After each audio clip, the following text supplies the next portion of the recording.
I don't have Dorito in my teeth, do I?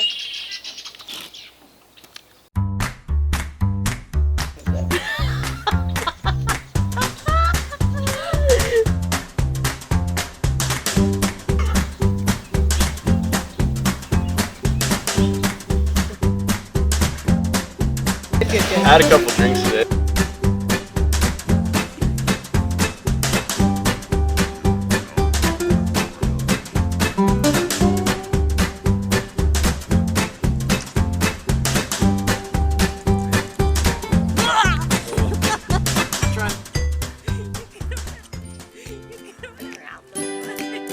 I would describe Sammy, let's see, a little ball of fire. Drew is a man's man. Loving and driven person. Not a romantic, a little bit rough, but he has a big heart. She caught my eye right away in high school. Her determination is unbelievable. If that girl wanted to do something, she could do anything she wanted to do. Oh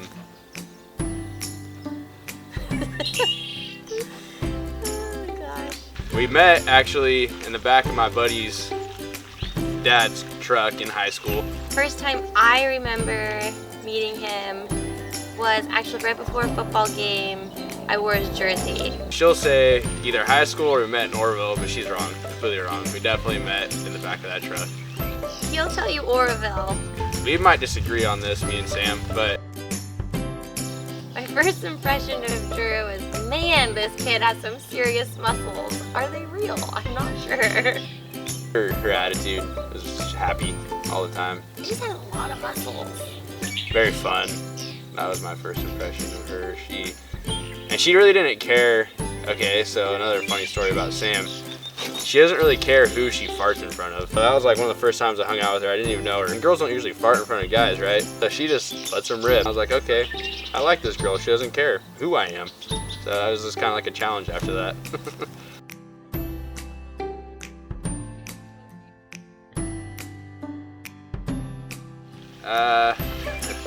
My favorite physical attribute, her smile. When she smiles, she has a really big smile. So I've always liked her smile. I was always attracted to that. And she was always happy. So that's probably my favorite attribute of her. I definitely love Drew's muscles, but his butt is definitely my favorite. My butt. It's gotta be my butt. And he's losing it a little bit, but it's still pretty nice. Absolutely drives me nuts. Just one thing? When he comes in and just strips down and leaves all of his clothes just right where he landed. What drives her crazy that I do, I don't throw things away as much as I should. I'll just leave trash shit in there. I'll come back to it, but she likes it done on her time. And it'll stay like that all weekend. So that's what drives her crazy. It has to be her time. Yeah, and there'll just be little piles. And he never picks them up.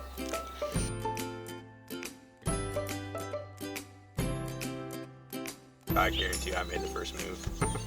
He played a pretty good chase for a long time. I probably did. But he was very persistent. And he was really fun to hang out with. So it was kind of hard to stay away.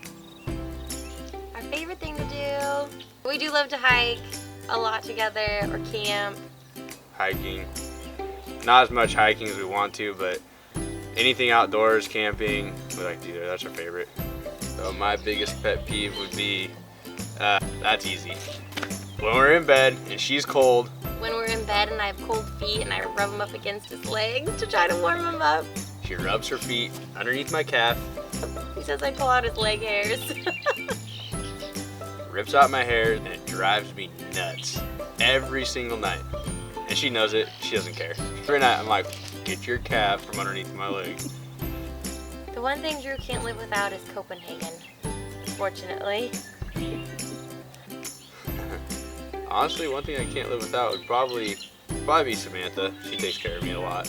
So, I mean, she does a lot for me. I might not say it all the time, but she definitely does a lot for me, and it'd be very difficult to live without her now. One thing she can't live without right now is Paisley, our dog. She loves that dog more than she loves me. Probably my dog.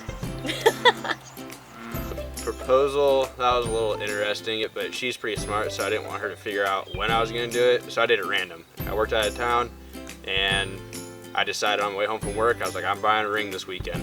So I bought a ring, we went down to San Diego, I texted her sister, Morgan, and I said, find me a good spot to propose to your sister. So we were down in San Diego for my sister and my dad's birthday actually. And I was totally distracted by that. And behind the scenes, my sister had planned like this whole day of what the tourists of San Diego need to do. I can't remember the name of the cliff, but it's right at sunset. So we went to Sunset Cliffs, and we were all sitting about just kind of watching the sunset, and someone's like, oh, you and Drew don't have any pictures together. So of course we stand up to go take a picture, and then he gets down on one knee and then asks me to marry him. In front of a bunch of people. In front of a million people, which I did not expect from him at all. Because he's just not a very flashy guy. Like, he doesn't like to make a scene in front of a lot of people, especially those that he doesn't know. And I'm not really good in front of crowds, so I was a little nervous, but she said yes, so it worked out.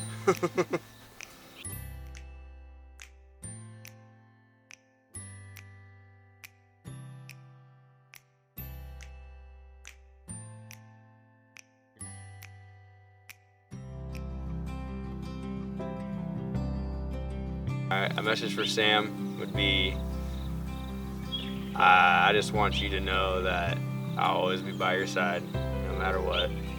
I love you more than anything, and you'll always have me. Drew Christopher, my message to you is simple. You're my best friend. I love you. Couldn't imagine life without you. I'm very happy that I get to marry the best girl in the world. I promise to be the best person I can for you and to always be there for you. I'll always be by your side. That will never change. You know, if you ever need anything, you can always come to me. I want you to know that I'll always be by your side. And I'm so excited for our future together, because I know it's going to be a future of adventure, and I will never give up on you. And I love you with my whole heart. And I just want to let you know is I love you, babe. I love you forever and ever. You're my girl, you're my world, and I know you know that. But I'll never forget it, and everything I do is going to be for you and the family.